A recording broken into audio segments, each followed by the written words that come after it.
Hello everyone, welcome back to another episode of Liberate Lunations.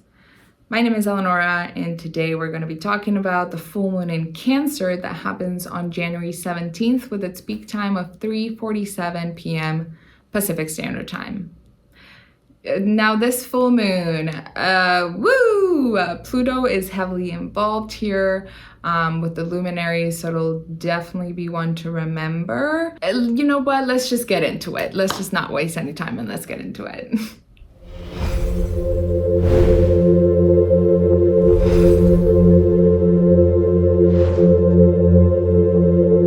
Now before anything, I want you to think back to July 2021. When I'm talking about this, around the new moon in Cancer, and what intentions and goals and prayers or whatever it was that you put out there, and kind of check in with yourself, what has come to fruition, what has fell through, what can be let go that didn't work.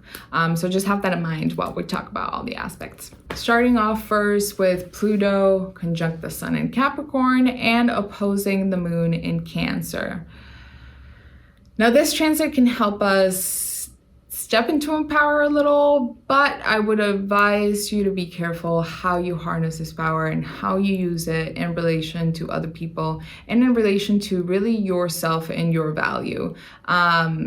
Because we need to find that emotional balance. Maybe we can tap into that opposition to the moon and bring some of that empathy, some of that caring, some of that wanting to nurture the other and using our power for good, whatever that is.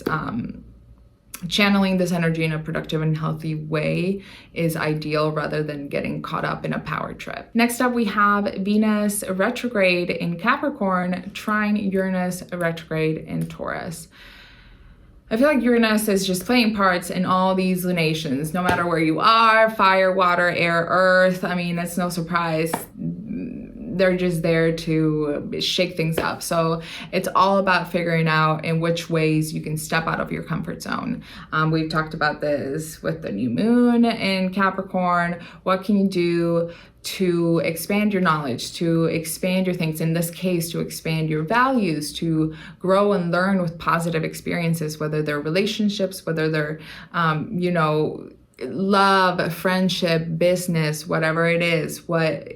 I don't think this is like, take a risk, like just go all in. That's not really this kind of moon, but it's kind of like putting your feet in and just testing the waters. It's like, what happens if I do this? Like, so I know what kind of will happen if I just dive in full force after. But first you gotta dip your toe. Also with this transit, think back to moments and situations where you felt like you were valued and cared for, and how can you do that for yourself? How can you bring that energy forth for yourself as well? Lastly, we have Mercury retrograde in Aquarius. I can't believe we're here again. A square Uranus retrograde in Taurus. This is definitely more of a watch your words kind of aspect, where maybe we want to say something or we want to prove somebody wrong, but we're also not budging with our perspective. Like, we're not trying to hear what the other has to say. It's just like, it's got to be my way, or whatever the argument is.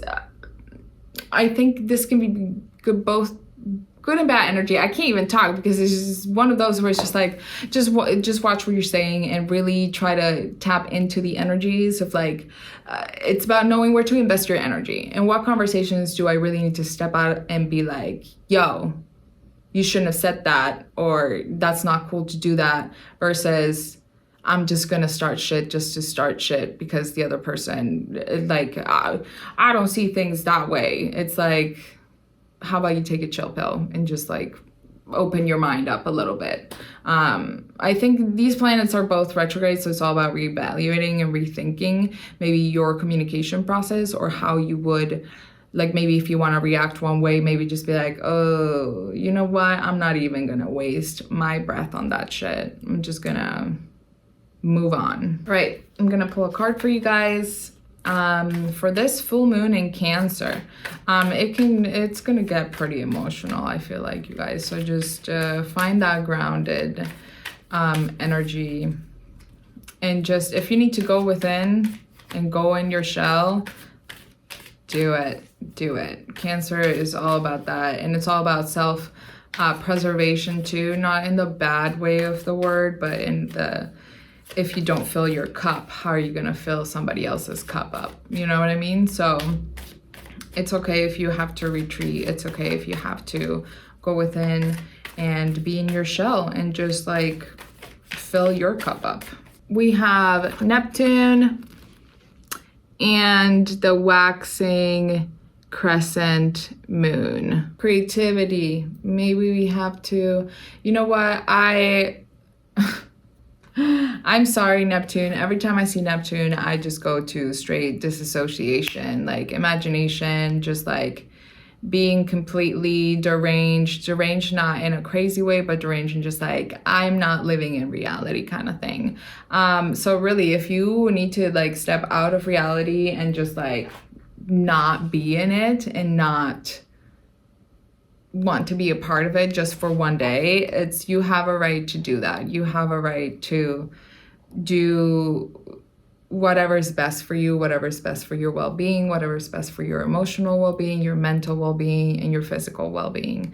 So just think of that with this full moon. Then we have the waxing crescent moon. That's just like, what are the steps that you're going to take? The waxing crescent is when after the new moon, obviously, right when you planted those seeds and those goals, they're just like, all right, now you're starting to see like a little sprout. How are you going to take care of that? What are the steps that you're going to take? What are you going to do differently? What things are you going to adjust? What things are going to be done? Which is very interesting that this is coming up on a full moon where it's supposed to be all about endings and let it go. But maybe this is a call of like, how are you ending these things? How are you letting go of these things? Especially thinking back to July 2021, what was happening back then, and what are those things now to you, whether they're physical things, relationships, friendships, jobs, whatever, pets, I don't know, self goals, what has come to fruition, and what have you had a hard time paying attention to, letting go of, working with, like all those things. Just call them up for reevaluation, especially because we have both Mercury, Venus, and Taurus all retrograde playing a part in this. So yeah, nurture and lots of self-evaluation. For crystals to recommend, I'm gonna recommend rose quartz, just because this seems like a kind of harsh lunation. Like, I don't mean to be a downer. It's not that it's a harsh one doesn't mean that it's not gonna get good results. It's like a little intense. It's just a little intense. So rose quartz, great for love, comfort, helps with emotional issues, helps heal them in a gentle way. You could also pair it with something for protection, like amethyst, that's gentle as well, and will help you with anxiety, will help you sleep, will help you with stress as well. For events to recommend, make sure to check out the description box down below. We'll link all of our events that are happening during this full moon in Cancer. And because this is a thing I love to do, I am going to recommend for people that like to make their own oils, their own incense. This is the complete book of Incense, Oils, and Brews by Scott Cunningham. I love this author. He has very many good books on not only potions and oils and stuff like that, but also on herbalism and Wicca and stuff like that. And I just like his style. So there's lots of good stuff here, like basics, introductions, recipes, lots of good recipes, and it links it with like planetary magic and astrology. So I'll link it down below. All right, you guys, that is it for this full moon in Cancer. Definitely love yourself for this. Take a bath, do whatever it is that you do for self-love and nurture and comfort. It's gonna be great. It's gonna be great. Yeah, but thank you for being here, and I'm sending you much love, many blessings, and have a happy full moon.